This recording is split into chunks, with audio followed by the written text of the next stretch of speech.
Hi mga kasingko. So, andito na naman ako. And, kahapon ako dumating. Kahapon kami dumating. Kasi ano na ngayon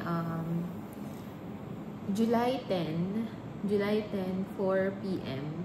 And, wala akong pahinga since pumasok ako kanina, 10 a.m. And kahapon kami dumating, July 9. Nakarating kami dito ng July 9, 6 p.m.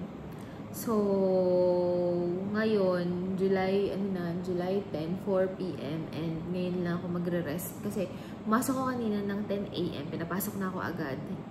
Usually, dapat yung iba, nagre-rest pa ng one whole day. Ako hindi na. Pinapasok na ako agad kasi ang daming work.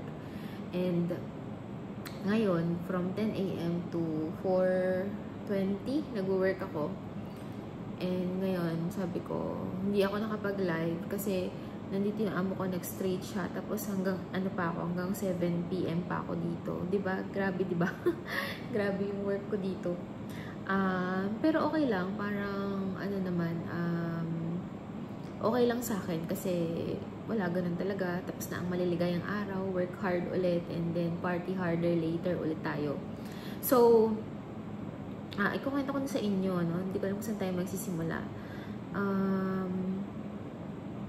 Sige, mag-start tayo doon sa Naiya, diba? Nagkita-kita kami sa Naiya, diba? So, na-late ako na, hindi man ako na-late, pero inantay ko muna kasing makarating dun sila Kuya Ruel bago ako pumunta ng airport kasi wala naman ako mapagtatambayan. Tapos nung tumawag na si Kuya Ruel na nandun na nga daw sila, pumunta na ako kasi lang naman ako, Mandaluyong naman to airport is just like 30 minutes lang. So, dumating ako, diba? Nakita niyo pa, nagla-live pa si Kuya Ruel na dumating ako. So, nahagip pa ata ako sa live. Di ko pa kasi napapanood. So, ayun. And then, after nun, nakita nyo nga, ayun nga, ang tagal namin dun sa may, pumasok na kami kasi open na. Kaya lang, natagalan kami dun sa may, mga luggage kasi may mga luggage pala sila na over. Diba? Na 27, may bagong rule na nga ngayon. Dati kasi, sa Ethiopian, per kilo yon. So, kung halimbawa, ang allowed lang kasi 23. So, sa 23 kilos, pag halimbawa yung isa nag-exceed ng 24, babayaran mo lang yung 1 kilo. So, hindi ko lang kung magkano, $30, $30 ba? O parang mga ganun, $30 per kilo ata yung presyuhan dati. Pero ngayon, may bago ng rule. As in, parang kakalabas lang ng rule na yun last week. Na yung Ethiopian daw, kapag nag-over ka kahit 1, buo na yung babayaran mo na hanggang 32 kilos, which is $275.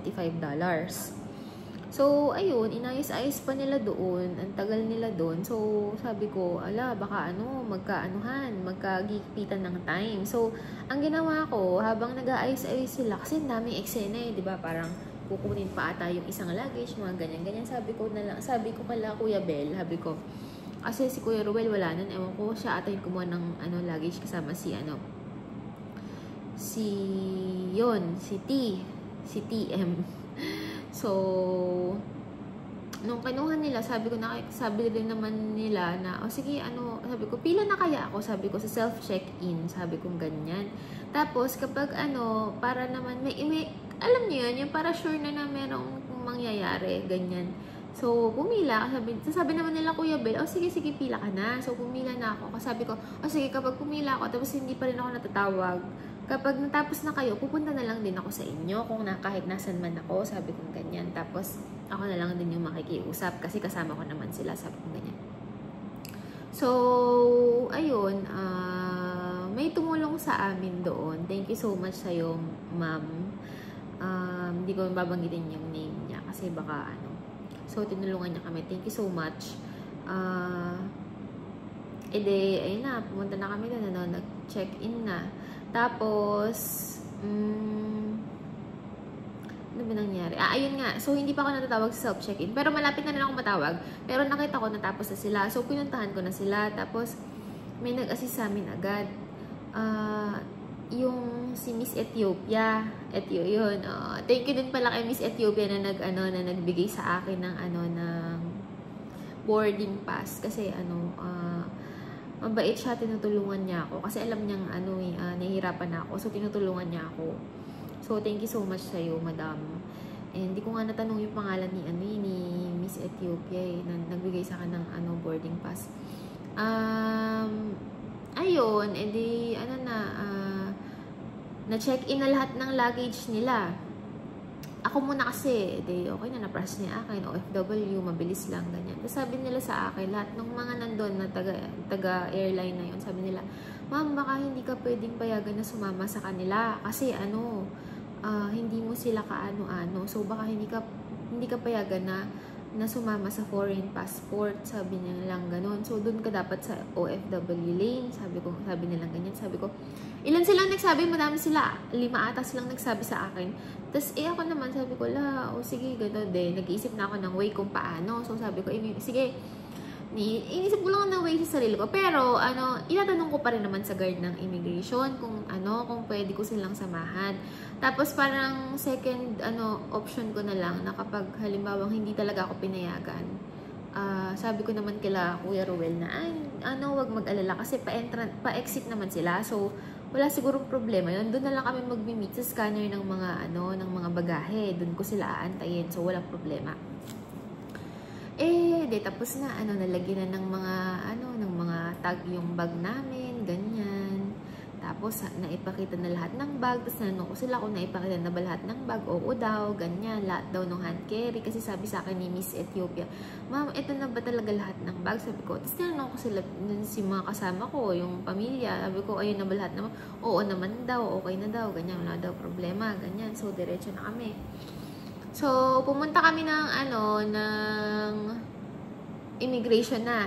Doon sa guard, si Kuya Guard, sabi ko, sir, sabi ko, question naman, sabi ko, pwede ba, papayagan kaya ako kung OFW kasi ako, papayagan kaya ako kung ako yung parang sasama sa kanila, kasi baka hindi nila mai-communicate ng mabuti doon sa immigration officer kasi hindi pa sila ganun kaalam mag-English and mag-Tagalog pero maalam naman sila, sabi kong ganyan. Tapos sabi naman nung guard, ay ma'am, walang problema, sige sumama ka. So ang bilis lang. So sumama ako. Tapos ang okay na pala ng setup ako nagagandahan ako sa setup ngayon sa immigration. Doon sa may pagpasok mo ng immigration, dito sa may right side, yun na yun, foreign na agad. Diba, nakita niyo yung setup. Tapos kami na agad. Walang pila. Kami na agad. Pero ang daming pila. Medyo mahaba. Hindi ganun kahaba yung pila sa Philippine passport. Pero may pila pa din. Tapos, yun na. Kami na agad, saya-saya ko pa kasi hindi na talaga pipila. Kasi, alam niyo, pag pumila pa, wala na kaming time kasi natagalan kami doon sa check-in. Parang, 1.5 oras kami doon sa check-in.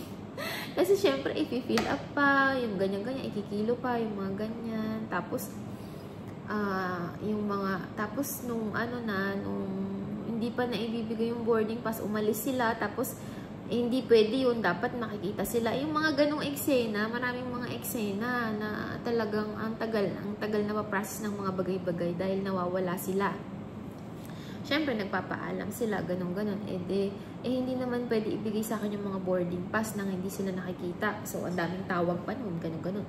Tapos, sa foreign sa immigration na ng foreign, ang bait ni sir. As in, parang friend-friend lang, ganon. In fairness ha, kasi, usually, actually, yung mga na-encounter ko kasi sa Pinas, hindi ganon kaboka. Usually, may mga masungit, may mga okay lang, nonchalant, may mga, basta hindi yung parang, hindi yung super friendly, ganon.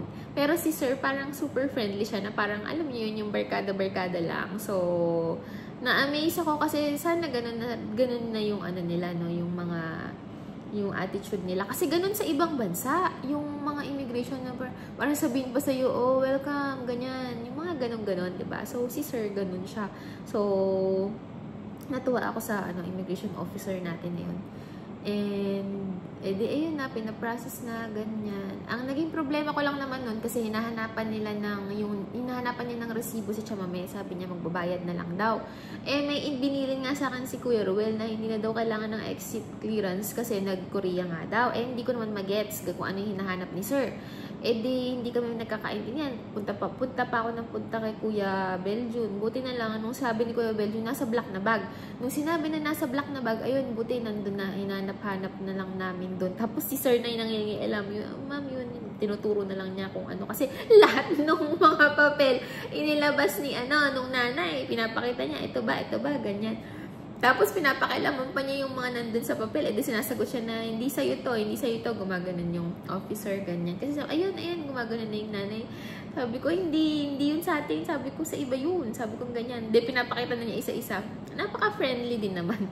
Napaka-friendly din talaga nung officer and so okay na kami nung nakita na yung resibo. Pero kinakabahan pa ako doon kasi nga hinahabol ko talaga yung oras. Kasi nga, syempre, di ba, ang tagal talaga namin. Parang 7 na ata yun eh. Ang boarding is 8. Tapos, nagdadasal pa ako na sabi ko sana wala masyadong tao sa scanner. And wala nga rin talagang tao sa scanner. So, ang saya-saya ko talaga. Pero, ang tagal din namin sa scanner. Dun sa mga mag-i-scan ka. Kasi, excuse me. Ang dami nilang suot na bling-bling. Yung mga watch, yung isang anak, ilan? 5. 5. So, pag nilagay na yung mga gamit, tapos yung nanay, ilan ang jacket? 6. Aba, nakaganan-ganan pala sa kanya. 6. Tapos yung mga bling-bling nila, yung mga belt nila, namin nilang bling-bling, bawal doon sa scanner. So, ang nangyayari,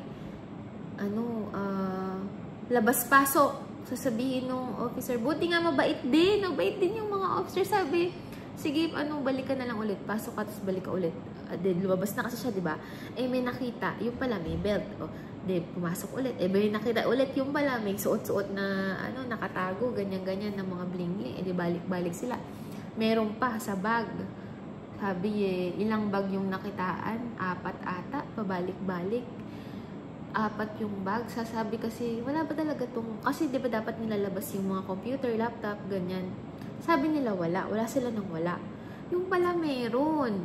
So, ang nangyayari? Pag lumabas na yung bag, ma'am, may laptop dyan. Tatanungin ko, may laptop ba dyan? Sabi niya, wala. Tapos, ang gagawin, sige, iscan niyo po ulit. Pina-iscan, bumalik na naman siya dun. In-iscan, ma'am, may laptop talaga. Sabi niya ganun. Tapos, ayun nga, may laptop nga. Ilang bag yun? 4. So, ang nangyari, 4 na beses kami pag ganun. Tapos, natatawa na nga lang sa amin yung officer dun yung nag-i-scan na lalaki. Yun, ang bait din nun, nung dalawang nag-i-scan. Natatawa na lang siya. Tapos, naaawa na lang din sa akin kasi, pagod na ako nung part na yun. Kasi nga, inaasikaso ko yung mga bata. Tapos, yung mga dala-dala pa nila, ganyan. Kasi ayoko mawala sila sa paningin ko. Kasi ayoko maghanap ng maghanap. Naawa na lang siguro sa akin yung mga nandun. Sabi niya, sige, sabi niya, okay lang. Doon mo na lang sila papuntahin. Sabi niya ganun. Basta ilabas mo yung ganito, ganyan. Ayun. Tapos, nakaraos naman kami. 3 officer yon na natutuwa na 4 na officer. Talagang, tinutulungan nila ako. Tapos, parang, ma'am, sabihin mo, ganun lang, ma'am, sabihin mo na lang sa kanya, ganyan, mga ganun. So, thank you so much sa mga, immigration officer natin sa Pilipinas at talagang natulungan nila ako ng bongga. Pero, honestly kahit napagod ako, masaya ako kasi may kasama ako. Oo, honestly, napagod ako, pero masaya ako. Masaya ako na, na kasama ko sila. Kasi, first time ko na may kasama. Ay, hindi. Dati pala meron kasama. Pero, iba yun eh. Yun dati yung pauwi. Ngayon kasi pagpunta. Usually, pagpapunta, naiinip ako kasi ang tagal kong nag-aantay, ganyan. Ang aga ko lagi sa airport. Eh, ngayon talaga, ubus naman yung oras. Ngayon, wala akong time bumili ng snacks. Bumili ng tubig, wala. As in. Wala talaga. Sakto lang yung time. So, nandun pa lang tayo sa NAIA, Terminal 3 pa lang tayo, 'di ba? 15 minutes na yung kwento. So, ayun na. Thank God, nakalabas kami ng scanner. At nung kapag lahat ng gamit nila nagulo ulit kasi nga lahat pala nung apat na bag, may mga laptop. So, ang ginawa ko, sabi ko, wag nyo nang ibalik kung saan yan nakalagay. Sabi ko, ipagsama-sama nyo na yan sa isang bag kasi doon sa Addis Ababa, meron ulit ganito. So, ayoko ka kung magka-problema tayo doon kasi konti lang ang time natin doon. Sabi ko ganyan sa kanya. Tsaka mahigpit doon, sabi ko, hindi yun mga Pilipino. So, ibang lahi yun. Kailangan, stricto yun, ganyan. So, ang tagal namin doon kasi nga, inilabas nila. Ngayon, ipinagkasya sa isang bag. So, alam niyo yun, ang tagal-tagal. Sabi ko, rapid. Sabi ko, bilisan nyo. Rapido ako ng rapido, ganyan. Sabi sa akin ng nanay, Aya, sabi niya, espera, por favor. Gawin siya, ganyan. Sabi ko, okay. Sabi ko, ganyan. Sige, may oras pa naman, ganyan. At nakakatuwa. Sabi ko, happy naman ako, super happy kasi natutuwaan naman ako, natutuwa na kinakabahan. Sabi ko, naku, mahahabol kasi tapos naman na kami eh. So pupunta na lang kami ng gate, pero alam mo yun, sabi niya, wait lang, sabi niya, please, sabi niya gano'n, Aya, por favor, ganyan. E di, okay, sige. Kasi kaya ko siya minamadali kasi nga gusto ko sana bumili pa ng snacks, kaya lang hindi na talaga ako nakabili kasi umupo na lang, kasi napagod ako, so umupo na lang ako sa gate, ganyan. So, teka nga, 16 minutes na pause muna tayo kasi may email.